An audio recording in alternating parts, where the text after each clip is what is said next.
नमस्कार, हर हर महादेव, जय जय सीताराम।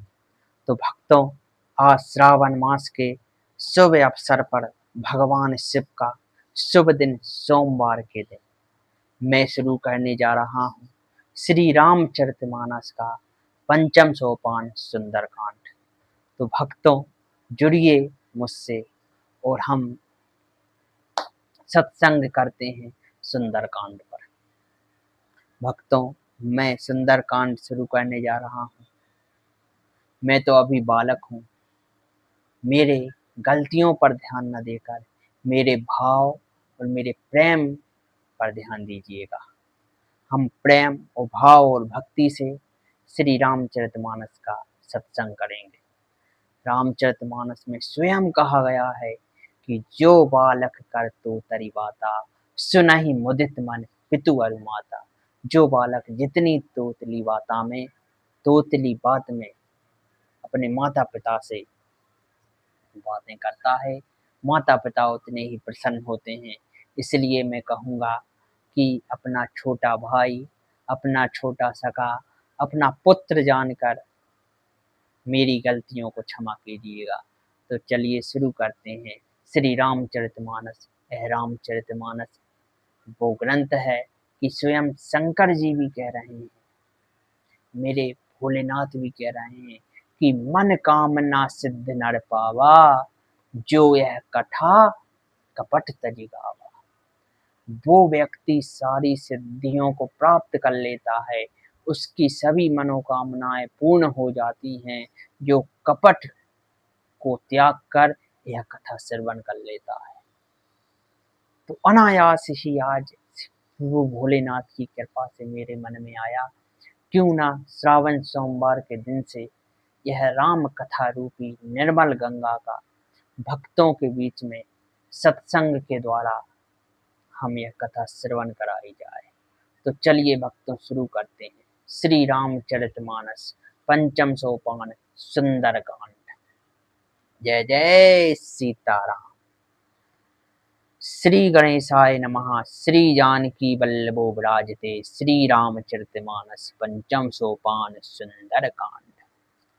शांतं श्वासवतं प्रमेहमणिगं निर्वाण शान्तिप्रदं ब्रह्मा शम्भु फणीन्द्रसेव्यमनिशं वेदान्तवेद्यं बुभुम्।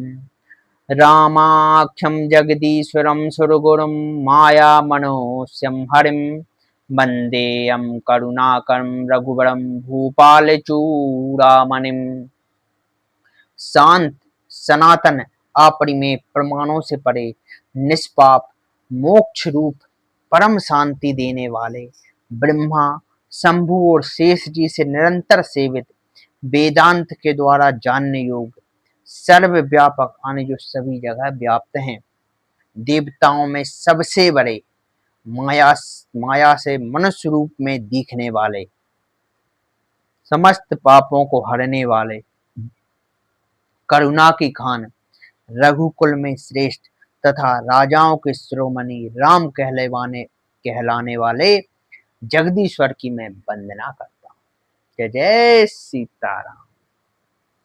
आगे का श्लोक है कि नान्या स्प्रिया रघुपते हृदस्यम दिए, सत्यम वदामि च भवानी खिल्यान्तरात्मा। भक्तिं प्रयच्छ रघुपुंगव निर्भामे, कामादिदोषरहितं कुरु मानसं च। हे रघुनाथ जी, मैं सत्य कहता हूँ और फिर आप सबके अंतर आत्मा में ही हैं। तुलसीदास जी कह रहा है मैं सत्य कहता हूँ और मैं सत्य कह रहा हूँ, ये तो आप जानते ही हैं, क्योंकि आप तो सबके अंतरात्मा में बैठे हैं। कि मेरे हृदय की दूसरी कोई इच्छा नहीं है, अगर इच्छा है वो भी आप जानते हैं। हे रघुकुल श्रेष्ठ, मुझे अपनी निर्भरा पूर्ण भक्ति दीजिए और मेरे मन को काम आदि दोषों से रहित कर दीजिए। अतुलित बल धामम हेम शैलावदेहम, धनुजुवन किसानम ज्ञानी नामाग्रगण्यम, सकल गुण निधानम वानराणाम धीशम, रघुपति प्रिय भक्तम बात जातम नमामि। अतुल बल के धाम, सोने के पर्वत सुमेरु के समान, कांति युक्त शरीर वाले, दैत्य रूपी वन को ध्वंस करने के लिए अग्नि रूप, ज्ञानियों में अग्रगण्य, संपूर्ण गुणों के निधान, वानरों के स्वामी श्री रघुनाथ जी के प्रिय भक्त पवन पुत्र श्री हनुमान जी को मैं प्रणाम करता हूँ। अब आइए चौपाइयों का श्रवण करते हैं। कि जामवंत के बचन सुहाए, सुनि हनुमंत हृदय अति भाए। तब लगी मोहि परखेहु तुम भाई, सही दुख कंद मूल फल खाई। जामवंत के सुंदर वचन सुनकर हनुमान जी के हृदय को बहुत ही भाए। वे बोले, हे भाई, तुम लोग दुख सहकर कंद मूल फल खाकर तब तक मेरी राह देखना। जामवंत जी के वचन, जामवंत जी ने हनुमान जी को बल याद दिलाया है कि हे हनुमान जी, हे महावीर, हे शिव जी के अवतार, आपके अंदर असीम बल है। तो उसको याद कौन दिलाया है? हनुमान, जामवंत जी ने। तो जामवंत जी कौन है? अनुभव के धनी है, क्योंकि उम्र में वो सबसे बड़े हैं।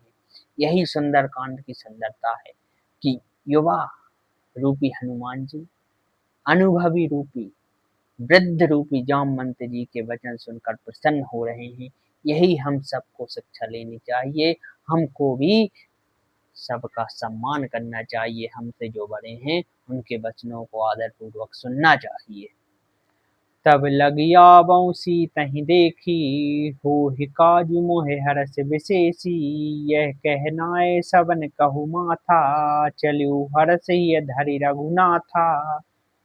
जब तक मैं सीता जी को देखकर लौट ना आऊं, काम अवश्य होगा, क्योंकि मुझे बहुत ही हर्ष हो रहा है।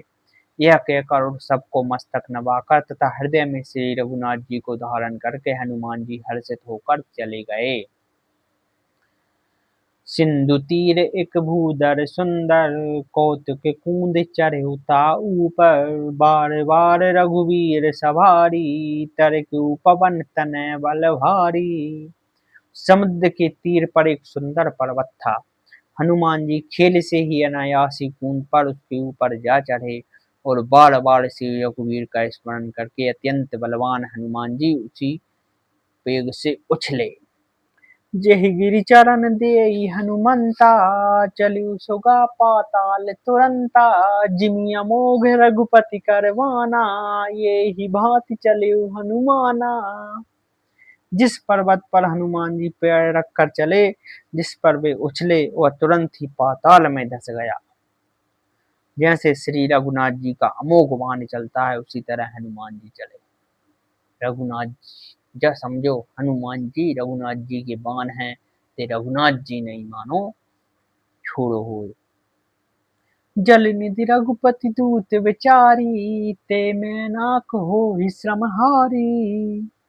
समुद्र ने उन्हें श्री रघुनाथ जी का दूत समझकर मैनाक पर्वत से कहा कि हे मैनाक, तू इनकी थकावट दूर करने वाला हो, अर्थात अपने ऊपर इन्हें विश्राम दे।